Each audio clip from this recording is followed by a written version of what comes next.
তো এখানে শুরুতেই যে প্রশ্নটি আছে যে শেরেবাংলা মহান নেতা ছিলেন, মানে শেরেবাংলা মহান ছিলেন নেতা, এখানে বাক্য গঠনের কোন বৈশিষ্ট্য লঙ্ঘিত হয়েছে? তো এখানে আমরা দেখেই বোঝা যাচ্ছে যে একটা বাক্যের তিনটা গুণ থাকে: আকাঙ্ক্ষা, আসক্তি এবং যোগ্যতা। তো যখন পদগুলো সুন্দরভাবে সাজানো থাকে না তখন সেটাকে বলা হয় যে আসক্তি নাই বা আসক্তির অভাব রয়েছে, অর্থাৎ পদবিন্যাসগুলো যদি সুবিন্যস্তভাবে সাজানো না থাকে। তো এখানে যেহেতু ছিলেন নেতা, অর্থাৎ নেতা ছিলেন, এই যে পদগুলো কি করা আছে, এলোমেলো করে সাজানো আছে, তার মানে এটার উত্তর হবে কি, এখানে আসক্তির যে বৈশিষ্ট্য সেটি লঙ্ঘিত হয়েছে। নিচের কোনটি অভিশ্রুতির উদাহরণ? নিচের কোনটি অভিশ্রুতির উদাহরণ? একটা হলো দেখেন এখানে রাধিয়া, রাইধা থেকে রেধে, এখানে চারটা অপশন দেওয়া আছে। তো আমরা জানি যে অভিশ্রুতি যেটা, সেটা সাধারণত অপিনিহিতির মাধ্যমে গঠিত হয়।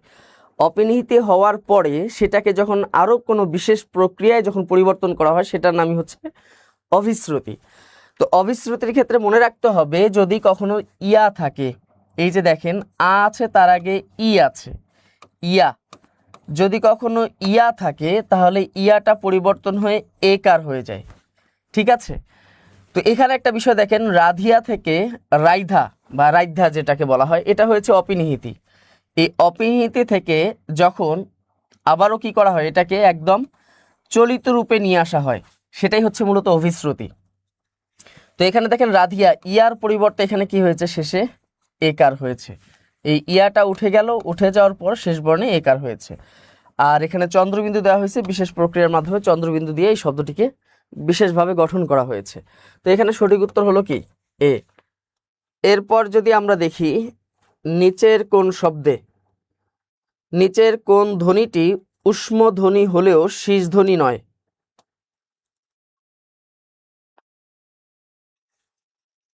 এরপরে যে প্রশ্নটি আছে সেটি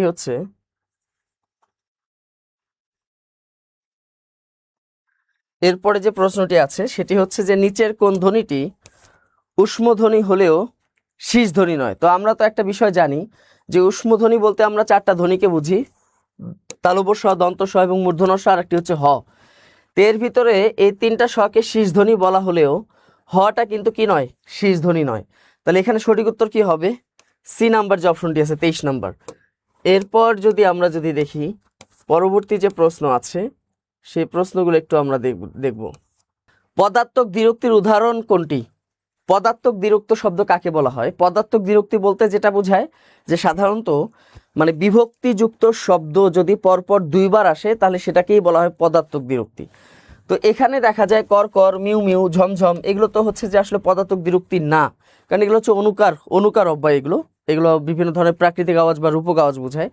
তো এখানে রোজ রোজ শব্দটি যে আছে, এই রোজ রোজ শব্দটিতে যদিও বা কোনো বিভক্তি নাই, তবে পদের এই পদার্থক দ্বিরুক্তির বেশ কিছু বৈশিষ্ট্য আছে, যেমন আধিক্য বুঝাইতে যেমন দিন, মানে ধারাবাহিকতা বোঝাতে যেমন দিন দিন, আধিক্য বুঝাইতে যেমন রাশি রাশি, বিভক্তি না থাকা সত্ত্বেও এটা কিন্তু পদার্থক দ্বিরুক্ত হয়।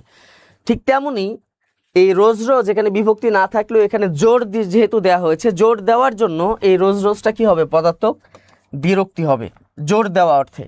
এরপরে যদি আমরা একটু খেয়াল করি পরবর্তী যে প্রশ্নটি আছে, ফ ধ্বনির তাত্ত্বিক পরিচয় কি? আমরা তো জানি যে প এবং ফ, প হচ্ছে প বর্গের 1 নাম্বার, ফ হচ্ছে প বর্গের 2 নাম্বার ধ্বনি। তো আমরা জানি যে 1 এবং 2 এই ধ্বনিগুলো হচ্ছে কি অঘোষ ধ্বনি। পাশাপাশি জানি যে জোর ধ্বনিগুলো আছে যেমন 2, 4, এগুলোকে বলা হয় কি মহাপ্রাণ ধ্বনি। তো এই দুইটা একই সাথে মহাপ্রাণও বটে। পাশাপাশি আরেকটা বিষয় হচ্ছে যে ফটা কিন্তু অষ্টধ্বনিও বটে, তাই না? এগুলো হচ্ছে অষ্টধ্বনি। তাহলে আমরা একটা বিষয় বলতে পারি যে এটা অষ্ট, মহাপ্রাণ এবং কি অঘোষ, একই সাথে অষ্ট, মহাপ্রাণ এবং অঘোষ, অর্থাৎ উত্তর হবে কি ডি। সম্পৃক্ত শব্দটির সঠিক অর্থ কি হবে? সম্পৃক্ত শব্দটির সঠিক অর্থ হচ্ছে এখানে সংযুক্ত করা, মিলিত করা, সম্পর্ক যুক্ত করা, এই অর্থ এখানে প্রদান করে। নিচের কোন বাক্যটিতে সংযোগমূলক ধাতু ব্যবহৃত হয়েছে? সংযোগমূলক ধাতু হচ্ছে যে কোনো বিশেষ্য, বিশেষণ বা অথবা ধনাত্মক পদের সাথে যদি মৌলিক যে ধাতুগুলো আছে, যা, দে, হ, কর, ধর, মার, পা, কাট, গা, ছাড়, এই মৌলিক ধাতুগুলো যদি যুক্ত হয় তাহলে সেটাই হচ্ছে মূলত কি সংযোগমূলক ধাতু। তো এখানে দেখা যাচ্ছে যে হ, কর, যা, দে, ধর, মার, গা, ছাড়, পা, কাট, এগুলো কোথায় আছে? দেখেন এখানে নাই, এই যে এখানে আছে, তুই ভোট দে। এই যে যা, দে, এই দেটা হচ্ছে মূলত কি মৌলিক ধাতু, এই দেটা হচ্ছে মৌলিক ধাতু। তাহলে যদি দেখা যায় যে মৌলিক ধাতু থাকে কোনো বিশেষ্য পদের সাথে বা বিশেষণের সাথে বা ধনাত্মক পদের সাথে, তাহলে সেটা কি বলা হয়, কি সংযোগমূলক ধাতু। এরপর যদি পরবর্তীতে দেখি যে মধ্যযুগীয় বাংলা সাহিত্যে শ্রীকৃষ্ণ কীর্তন কাব্যের যে রচয়িতা বড়ু চণ্ডীদাস, তার প্রকৃত নাম কি? তার প্রকৃত নাম আমরা জানি যে অনন্ত, তাই না? আর বড়ু হচ্ছে এটা তার কৌলিক উপাধি। কৌলিক উপাধি হচ্ছে বড়ু। বড়ু হচ্ছে বন্দ্যোপাধ্যায় যেটা আছে ওইটার সংক্ষিপ্ত রূপ অথবা অপভ্রংশ হচ্ছে বড়ু। আর এই চণ্ডীদাস হচ্ছে তার গুরু প্রদত্ত একটা নাম। তাহলে এখানে হচ্ছে অনন্ত হবে। এরপর যদি আমরা দেখি বিশিষ্ট সাহিত্যিক শহীদুল জহিরের কোন গল্পে সার্থকভাবে জাদু বাস্তবতা ব্যবহৃত হয়েছে? জাদু বাস্তবতা বলতে এখানে ব্যবহৃত হয়েছে একটা গল্প আছে, এটা মূলত একটা বাংলা ছোট গল্প, এটা বাংলা ছোট গল্প, সেটা হচ্ছে কাঠুরে আর দ্বারকাক। ঠিক আছে, কাঠুরে এবং দ্বারকাক, যেটা উনি লিখেছিলেন 1992 সালে, এটা প্রকাশিত হয়েছে 1999 সালে। চমৎকার একটা ছোট গল্প আর কি। তো এইটা অবশ্যই আপনারা পড়বেন, ঠিক আছে, কাঠুরে এবং কি দ্বারকাক। এরপর যদি আমরা পরবর্তী প্রশ্নে যাই, আজকে তেমন ব্যাখ্যা করার সুযোগ হবে না, কারণ অনেক প্রশ্ন আছে, একদম উত্তরগুলো শুধু বলে দিয়ে যাচ্ছি। এরপর যদি আমরা দেখি পরবর্তীতে সৈয়দ ওয়ালিউল্লাহ লেখা লাল সালু যে উপন্যাস, লাল সালু উপন্যাসের প্রধান একটা নারী চরিত্রের নাম কি? আপনারা জানেন যে লাল সালু উপন্যাসের যে পুরুষ চরিত্র সেটা হচ্ছে কি মজিদ। তো মজিদের প্রথম যে স্ত্রী ছিল তার নাম ছিল রহিমা, আর দ্বিতীয় যে স্ত্রী ছিল তার নাম হলো কি জামিলা। তাহলে সঠিক উত্তর হবে কি জামিলা। হ্যাঁ, এটা তো আমরা জানি। এরপর দেখেন কোন গল্পটিকে বাংলা সাহিত্যের প্রথম সার্থক ছোট গল্প? বাংলা সাহিত্যের প্রথম সার্থক ছোট গল্প অর্থাৎ বাংলা সাহিত্যের ছোট গল্পের জনক বলা হয় রবীন্দ্রনাথ ঠাকুরকে। এই রবীন্দ্রনাথ ঠাকুরের যে দেনা পাওনা যে গল্পটি আছে, ছোট গল্পটি, এটা তিনি লিখেছিলেন 1890 সালে। হ্যাঁ, দেনা পাওনা 1890 সালে। এটি হচ্ছে কি বাংলা সাহিত্যের প্রথম সার্থক ছোট গল্প, এটা মনে রাখবেন। এরপর যদি আমরা দেখি যে বাংলা সাহিত্যে পড়া বাস্তববাদী কবি আব্দুল মান্নান সৈয়দের বিখ্যাত কবিতার বই কোনটা? আব্দুল মান্নান সৈয়দের বিখ্যাত একটা কবিতার বই আছে, সেটা হলো কি জ্যোৎস্না রৌদ্রের চিকিৎসা, চিকিৎসা আর কি। এই কবিতাটি তিনি লিখেছিলেন 1969 সালে, এটা আর কি মূলত প্রকাশিত হয়েছে 1969 সালে এই কবিতাটি, এটা প্রকাশিত হয়েছিল। ঠিক আছে, কবিতার বই, একটা কাব্যগ্রন্থ আর কি। এরপর দেখা যাক যে বাংলা ভাষায় বাবা শব্দটি কোন ভাষা থেকে এসেছে? এটা তো আমরা জানি, বাবা, বিবি, বেগম, এই শব্দগুলো এসেছে মূলত তুর্কি শব্দ থেকে, তুর্কি ভাষা থেকে এসেছে। এরপর যদি আমরা দেখি পরবর্তীতে যে সমাসে পূর্বপদের বিভক্তি লোপ পায় না বা লোপ হয় না তাকে কি বলে? যে সমাসে বিভক্তি লোপ পায় না সেই ঘটনাটাকে বলা হয় অলুক, এটাকে বলা হয় কি অলুক সমাস। হ্যাঁ, এটা তো আমরা জানি। এরপর যদি আমরা দেখি নিচের কোন শব্দের উচ্চারণে স্বতন্ত্র ইয় যেটা আছে, এই ইয়টা কোথায় রয়েছে? স্বতন্ত্র ইয়, স্বতন্ত্র মানে স্বাধীনভাবে। যেমন আমরা যদি বলি এই যে ভূঁইয়া নামের ক্ষেত্রে আমরা বলি না যে অমুক ভূঁইয়া, তো এখানে দেখেন স্বতন্ত্র বলতে কি মৌলিক রূপটা আছে, জ্ঞানেও ইয় আছে, কিন্তু এখানে দেখেন যুক্ত আছে, এখানে যুক্ত অবস্থায়, এখানে যুক্ত অবস্থায়। এই যে মিয়া, এখানে দেখা যাচ্ছে যে কি এটা স্বতন্ত্র অবস্থায় আছে। তাহলে সঠিক উত্তর কি হবে? ডি নাম্বার যেটি আছে এটি সঠিক উত্তর হবে। এরপর দেখি পরবর্তী যে প্রশ্নগুলো আছে একটু দেখার চেষ্টা করব। সেটা হচ্ছে সন্ধি বিচ্ছেদ করুন কতক, তো একটু ঘুরিয়ে দিয়েছে মানে কতক। ঠিক আছে, এটা সঠিক সন্ধি বিচ্ছেদ হবে কি কত যোগ এক। অর্থাৎ আমরা জানি যে অ বা আয়ের পরে যদি এ থাকে দুইটা মিলে এ কার হয়, তো এটা মূলত দেখা যাচ্ছে কতেক, এই কতেক থেকে কতক হয় আর কি। বিশেষ প্রক্রিয়ার মাধ্যমে বিশেষ নিয়মে এই কারটাকে উঠিয়ে দেওয়া যায়, এখানে কতক হয়েছে। তাহলে এটা সঠিক উত্তর হবে কত যোগে।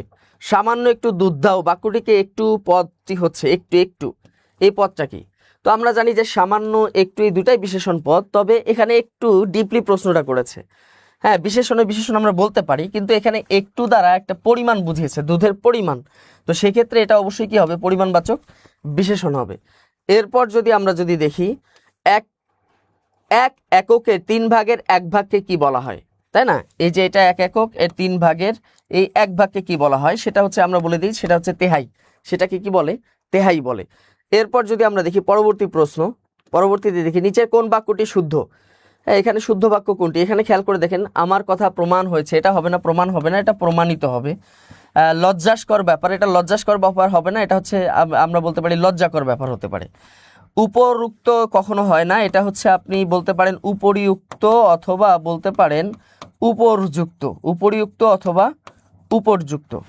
এবার দেখা যাক তাকে এখান থেকে যেতে হবে, এটা হবে সঠিক উত্তর। ঠিক আছে, এটা হবে সঠিক উত্তর। এরপর খেয়াল করে দেখেন, এক কথায় প্রকাশ করুন এক বস্তুতে অন্য বস্তুর কল্পনা। হ্যাঁ, এক বস্তুতে অন্য বস্তুর কল্পনা একটু ডিফারেন্ট টাইপের একটা এক কথা প্রকাশ। এটা কি অন্নধ্যাস হবে নাকি অন্নধ্যাস? নাকি বিন্ধ্যাস হবে নাকি অধ্যাস হবে, এটা সঠিক উত্তর হবে কি ছি, অধ্যাস হবে। তো এই ছিল মূলত বাংলা প্রশ্নের, ঠিক আছে, এই ছিল মূলত হচ্ছে বাংলা প্রশ্নের সঠিক উত্তর।